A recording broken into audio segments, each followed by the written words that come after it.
ഗസയെ ആക്രമിച്ചാൽ ബന്ദി മൃതദേഹങ്ങൾ വിട്ടു നൽകില്ലെന്ന് ഹമാസ്. ഇതോടുകൂടി ഈ മേഖല പുതിയൊരു പ്രതിസന്ധി രൂപപ്പെട്ടിരിക്കുന്നു എന്നാണ് മനസ്സിലാക്കാൻ വേണ്ടി സാധിക്കുന്നത്. കരാർ വ്യവസ്ഥ ലംഘിച്ച് നിരന്തരം ഇസ്രായേൽ ഗസയെ ആക്രമിച്ചു കൊണ്ടിരിക്കുകയാണ്. 150-ലധികം ആളുകളാണ് ഈജിപ്തിലെ കരാർ വ്യവസ്ഥയ്ക്ക് ശേഷം ഗസയിൽ കൊല്ലപ്പെട്ടത്. ബസ്സിന് നേരെ പോലും ആക്രമണം നടത്തി. ഇപ്പോൾ അവർ താമസ സ്ഥലത്ത് ആക്രമണം നടത്തിയതിൽ കഴിഞ്ഞ ദിവസം 24 പേരാണ് ഇന്നലെ മാത്രം കൊല്ലപ്പെട്ടത്.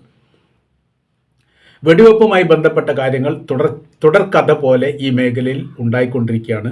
അപ്പോൾ എല്ലാ തരത്തിലുള്ള വെടിനിർത്തൽ കരാറും ഇസ്രായേൽ ലംഘിക്കുന്നു. ഈ വിഷയത്തിൽ അന്താരാഷ്ട്ര സമൂഹം ഇടപെടണമെന്ന് ഗസയിലെ മനുഷ്യാവകാശ സംഘടനയും ആരോഗ്യ ഡിപ്പാർട്ട്മെൻറ്റും പറഞ്ഞിരിക്കുകയാണ്.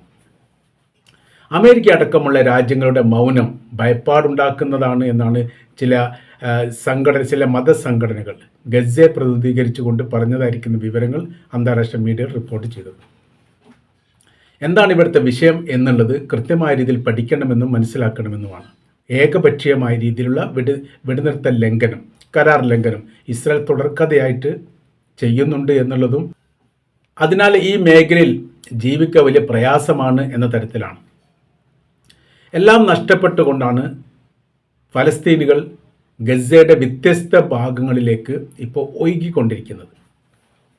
വീട് നഷ്ടപ്പെട്ടവരും ബന്ധുക്കൾ നഷ്ടപ്പെട്ടവരും ഭക്ഷണത്തിനും മരുന്നിനും പോലും പ്രയാസപ്പെടുന്ന വലിയൊരു ജനസമൂഹം, ലക്ഷക്കണക്കിന് പേർ എന്ന് പറയാം. അത്രയും ജനങ്ങൾക്കിടയിലൂടെ കരാർ ലംഘിച്ചുകൊണ്ട് ഇസ്രായേൽ നടത്തുന്ന നരമേധം നിയന്ത്രിക്കാനായിട്ടില്ലെങ്കിൽ വലിയ ഭവിഷ്യത്തുണ്ടാകും എന്നുള്ളതാണ്. ഇസ്രായേലിൻ്റെ അകത്തും ഈ വിഷയവുമായിട്ട് ബന്ധപ്പെട്ട് വലിയ പ്രതിഷേധം നടക്കുന്നു. ഒന്ന് ബന്ദിമോചനവുമായി ബന്ധപ്പെട്ടാണ്. അത് ഏറെക്കുറെ അവസാനിച്ചു. ബന്ദികളുടെ മൃതദേഹം ഇനി ബാക്കി ഏകദേശം 13 പേരെങ്കിലും ഉണ്ട് എന്നാണ് മനസ്സിലാകുന്നത്.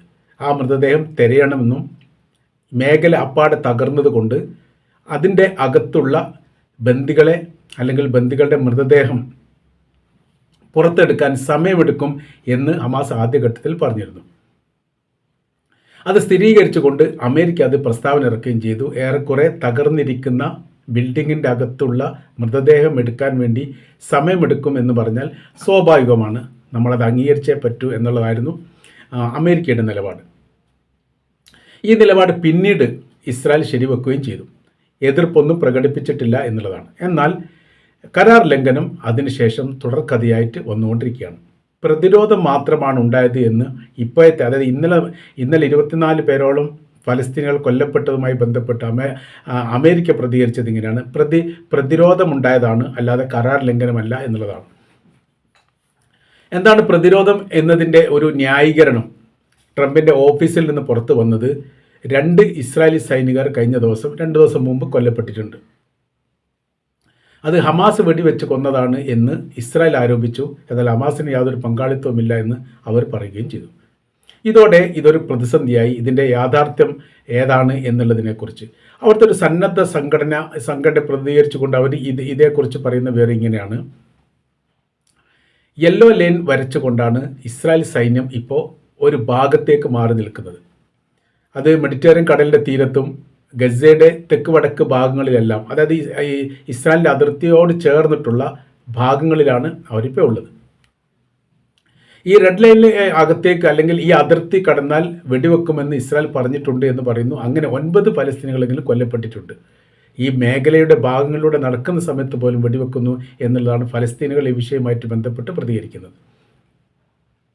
എന്നാൽ ഈ യെല്ലോ ലൈനും കടന്നുകൊണ്ട് ഇസ്രായേൽ സംഘം ചേർന്നുകൊണ്ട് പല ഘട്ടങ്ങളിലും ഗസയുടെ അകത്തേക്ക് കയറി ഹമാസിൻ്റെ തുരങ്കവുമായി ബന്ധപ്പെട്ട ഭാഗങ്ങൾ അന്വേഷിക്കുകയും കണ്ടെത്താനുള്ള ശ്രമങ്ങൾ നടത്തുന്നതിനും ഇടയിൽ സ്ഫോടനത്തിലൂടെയാണ് ഇസ്രായേൽ സൈനികർ കൊല്ലപ്പെട്ടത് എന്നാണ് ഈ സംഘടന പറയുന്നത്. അതായത് ബങ്കറിൻ്റെ ഉള്ളിൽ മുൻപ് കാലത്തോ സ്ഥാപിക്കപ്പെട്ട ബോംബുകൾ പൊട്ടിത്തെറിക്കുന്നു, അങ്ങനെ കൊല്ലപ്പെടുന്നു. അതിന് ഇവർ ഉത്തരവാദിയല്ല. കാര്യം ആ ഭാഗത്തിലേക്ക് പ്രവേശിക്കരുത് എന്നുള്ള നിർദ്ദേശം അന്താരാഷ്ട്ര മേഖലയുടെ കരാർ വ്യവസ്ഥയിൽ പറയപ്പെട്ടതാണ്. യെല്ലോ ലൈൻ ലംഘിച്ചുകൊണ്ട് ഇസ്രായേലിൻ്റെ സൈന്യം ഗസയുടെ ഭാഗങ്ങളിലേക്ക് വരാൻ പാടില്ലെന്നും തിരിച്ചിങ്ങോട്ടും വരാൻ പാടില്ല എന്നുള്ളതുമാണ് വ്യവസ്ഥ. അപ്പോൾ അവിടെ വെച്ചിട്ടുള്ള ബോംബ് സ്ഫോടനത്തിൽ കൊല്ലപ്പെട്ടത് ഈ ഹമാസാണ് വെടിവെച്ചത് എന്ന് പറഞ്ഞിട്ടാണ് പ്രത്യാക്രമണം നടത്തുന്നത് എന്ന തരത്തിലാണ്. രാഷ്ട്രീയമായ രീതിയിൽ ഇതിന് ഒരു മാനമുണ്ട് എന്ന തരത്തിൽ ചില റിപ്പോർട്ടുകൾ കാണാൻ വേണ്ടി സാധിക്കുന്നു. അതിൽ പറയുന്ന കാര്യം ഇങ്ങനെയാണ്: ഇസ്രായേൽ പ്രധാനമന്ത്രി നെതന്യാഹു 3ലധികം ക്രിമിനൽ കേസിൽ പ്രതിയാണ്. കോടതിയിൽ ഹാജരാവാനും അറസ്റ്റ് വരിക്കാനുമുള്ള ഉത്തരവ് ഇതിൻ്റെ ഇടയിൽ തന്നെ ഉണ്ടായിട്ടുണ്ട്. അതായത് അദ്ദേഹം മരവിപ്പിക്കുകയോ നീട്ടിവെപ്പിക്കുകയോ ചെയ്തത്, മരവിപ്പിക്കാൻ അപേക്ഷ നൽകിയതും നീട്ടിവെക്കാൻ അപേക്ഷ നൽകിയതുമെല്ലാം യുദ്ധവുമായിട്ട് ബന്ധപ്പെട്ട രാജ്യം ഒരു വലിയ യുദ്ധത്തെ അഭിമുഖീകരിക്കുന്ന സമയത്ത് ഇപ്പോൾ അനാഥത്വം ഉണ്ടാകും എന്നതിനാൽ തങ്ങൾക്ക് ആ കേസ് നീട്ടിവെക്കണമെന്ന് ഇസ്രായേലിൻ്റെ പ്രധാനമന്ത്രി ആവശ്യപ്പെട്ടു. കോടതി അംഗീകരിച്ചു.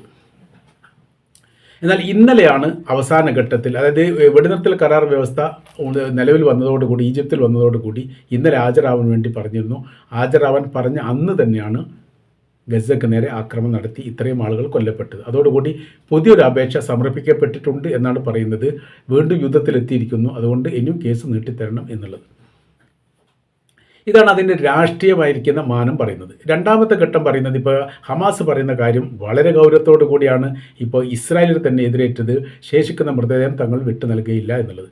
അതോടുകൂടി കരാർ വ്യവസ്ഥയുടെ ലംഘന രീതി ഇസ്രായേൽ തുടരുമ്പോൾ അതിൻ്റെ തുടർച്ച തങ്ങളുടെ ഭാഗത്തുനിന്നും ഉണ്ടാവും എന്ന് പറഞ്ഞു വെച്ചത് ഇവിടെ വ്യക്തമാവുന്ന തരത്തിലാണ് കാര്യങ്ങൾ പോയിക്കൊണ്ടിരിക്കുന്നത്. അങ്ങനെ വരുന്ന സമയത്ത് സംഘർഷാവസ്ഥ ഇനിയും കൂടാനുള്ള സാധ്യത വളരെ കൂടുതലാണ്. കാര്യം ഇപ്പോൾ ഈ ബന്ദികളുടെ ഈ മൃതദേഹത്തിൻ്റെ ബന്ദികൾ ഇസ്രായേലിൻ്റെ അകത്ത് ഇപ്പോൾ പ്രക്ഷോഭ സമരങ്ങൾ വീണ്ടും ആരംഭിച്ചിരിക്കുകയാണ്. വളരെ നല്ലൊരു അവസരവും സാഹചര്യങ്ങളും ഒത്തു വന്നിട്ട് പോലും ഇസ്രായേൽ അത് ഉപയോഗിക്കാതെ വൈകാരികപരമായ വിഷയത്തിൽ ഇടപെടുകയും പ്രകോപിപ്പിക്കുന്ന തരത്തിലുള്ള പ്രസ്താവനകൾ പുറപ്പെടുവിക്കുകയും ചെയ്യുന്ന രീതികൾ ഒരിക്കലും ഉചിതമല്ല. അതുകൊണ്ടാണ് തങ്ങൾക്ക് ഇപ്പോഴും സഹകരണാടിസ്ഥാനത്തിൽ മോചിപ്പിക്കാൻ സാധിക്കുമായിരുന്ന മൃതദേഹം വൈകിപ്പോകാനുള്ള കാരണം, പ്രധാനമായിരിക്കുന്ന കാരണം അതാണ് എന്ന തരത്തിൽ.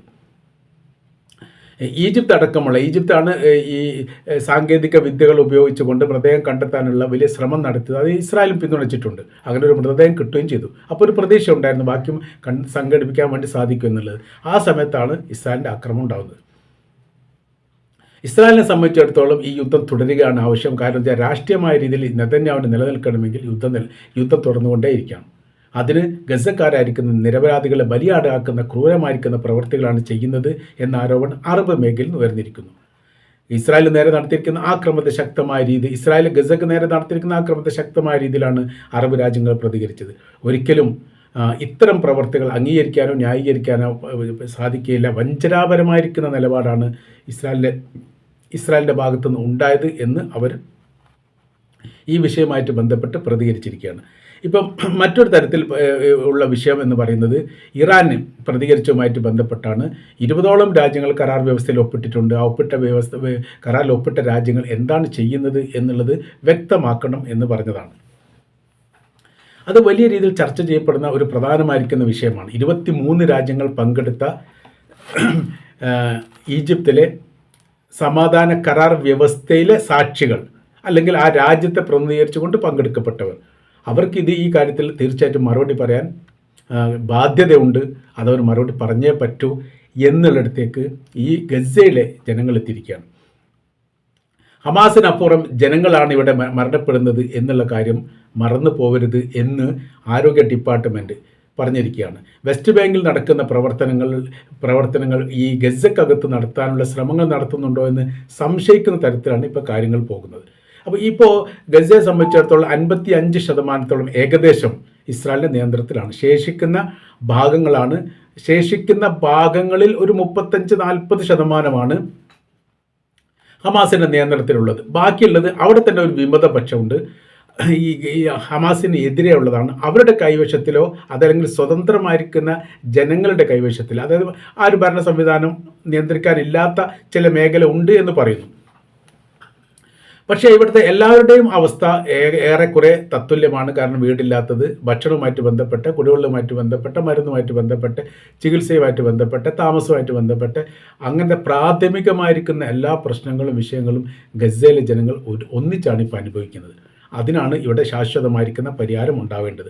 റഫ അതിർത്തി പൂർണ്ണമായ രീതിയിൽ തുറക്കുമെന്നുള്ള അമേരിക്കൻ പ്രസിഡന്റ് ഡൊണാൾഡ് ട്രംപിൻ്റെ വാക്ക് എന്തുകൊണ്ട് ഇസ്രായേൽ പാലിക്കുന്നില്ല എന്ന ചോദ്യത്തിന് ട്രംപ് തന്നെയാണ് മറുപടി നൽകേണ്ടത്. അപ്പോൾ ട്രംപ് ഒരു കാര്യത്തിൽ കരാർ വ്യവസ്ഥകൾ ഉണ്ടാക്കുന്നു, ഇങ്ങനെയൊക്കെ നടക്കും, യുദ്ധം അവസാനിച്ചിരിക്കുന്നു, നിയന്ത്രണമില്ലാത്ത രീതിയിൽ വാഹനങ്ങൾക്ക് പ്രവേശിക്കാനുള്ള സൗകര്യ കാര്യങ്ങളുണ്ട് എന്നൊക്കെ പറയും. എന്നാൽ യഥാർത്ഥത്തിൽ ഇസ്രായേലിന് എന്താണോ തോന്നുന്നത് ആ തോന്നുന്ന പ്രവൃത്തിയാണ് ചെയ്ത്. കരാർ വ്യവസ്ഥയും ഇസ്രായേലും തമ്മിൽ ഒരു ബന്ധമില്ലാത്ത രീതിയിലാണ് യഥാർത്ഥത്തിൽ ഈ മേഖലയിൽ ഇപ്പോൾ കാണാൻ വേണ്ടി സാധിക്കുന്നത് എന്നുള്ളതാണ് ഇതിൻ്റെ യാഥാർത്ഥ്യം.